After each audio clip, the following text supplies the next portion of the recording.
दिल्ली विधानसभा चुनाव से पहले अरविंद केजरीवाल को बड़ा झटका लगा है। बीजेपी ने दिखा दिया कि अब केजरीवाल की दाल गलने वाली नहीं है। अब केजरीवाल की हार की शुरुआत हो गई है। दिल्ली में अरविंद केजरीवाल ने कोई काम नहीं किया। वो दिल्ली वालों को पानी भी नहीं पिला रहे हैं और ठीकरा बीजेपी की हरियाणा सरकार पर फोड़ रहे हैं। लेकिन अब केजरीवाल के लिए हरियाणा की राजधानी चंडीगढ़ से बुरी खबर आई है। दर्शकों, एक बड़ा ही फेमस हिंदी डायलॉग है कि हार कर जीतने वाले को बाजीगर कहते हैं। जैसा आप सभी जानते हैं कि देश के भीतर बीजेपी ही एकमात्र पार्टी है जो राजनीति की हारी हुई बाजी भी अपने पाले में कर लेती है। दोस्तों, आपको याद होगा कि पिछले चंडीगढ़ मेयर चुनाव में कितना राजनीतिक कलह मचाया था आम आदमी पार्टी और कांग्रेस ने। ये दोनों ही पार्टी सुप्रीम कोर्ट पहुंच गई थी। तब तो ये लोग अपने पक्ष में फैसला ले आए थे, लेकिन कहते हैं ना कि राजनीति में कब क्या हो जाए किसी को कुछ पता नहीं होता। इस बार बीजेपी ने चंडीगढ़ मेयर चुनाव में आम आदमी पार्टी कांग्रेस के स्वार्थी गठबंधन को बुरी तरह से मात दे दी।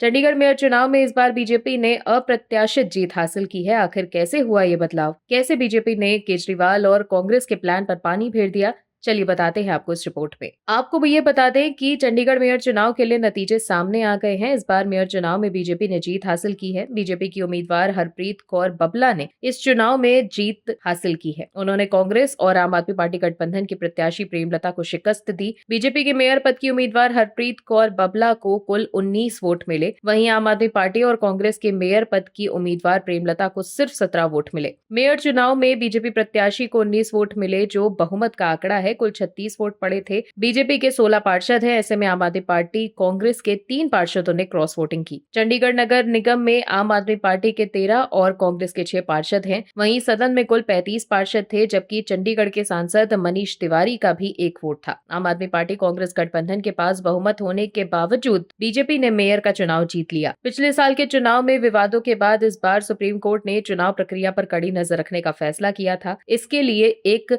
पर्यवेक्षक नियुक्त किया गया था और पूरी प्रक्रिया की वीडियोग्राफी भी हुई। आपको बता दें, पिछले साल मेयर चुनाव के दौरान काफी हंगामा हो गया था। वोटों की गिनती के दौरान धांधली के आरोप लगे थे। इसकी एक वीडियो भी सामने आई थी, जिसके बाद सुप्रीम कोर्ट को मामले में दखल देना पड़ा था। इस बार कोर्ट और चुनाव आयोग दोनों ही चुनाव को निष्पक्ष और पारदर्शी बनाने के लिए पूरी तरह से सख्त हैं। इस बार मेयर का चुनाव गुप्त मतदान के जरिए हुआ। पार्षदों को बैलेट पेपर पर निर्धारित स्थान पर ही वोट दिया गया। गुप्त मतदान होने से क्रॉस वोटिंग की भी संभावना बढ़ जाती है। चुनावी प्रक्रिया के अनुसार सबसे पहले मेयर का चुनाव हुआ। दर्शकों, जिस तरह से बीजेपी ने चंडीगढ़ मेयर चुनाव में जीत हासिल की है, उससे एक बात तो साफ हो गई है कि आम आदमी पार्टी और कांग्रेस के नेता भी अपने गठबंधन के खिलाफ हैं। वहीं इस चुनाव से बीजेपी के हौसले बुलंद हैं और दिल्ली चुनाव से पहले ये केजरीवाल और आम आदमी पार्टी के लिए एक बड़ा झटका माना जा रहा है, जिससे बीजेपी ने चंडीगढ़ मेयर चुनाव में मात दी है। उसी तरह बीजेपी दिल्ली में भी खेला करने की तैयारी में है। Bureau report OMH news. आप दर्शकों से विनम्र निवेदन है कि चैनल को सब्सक्राइब जरूर करें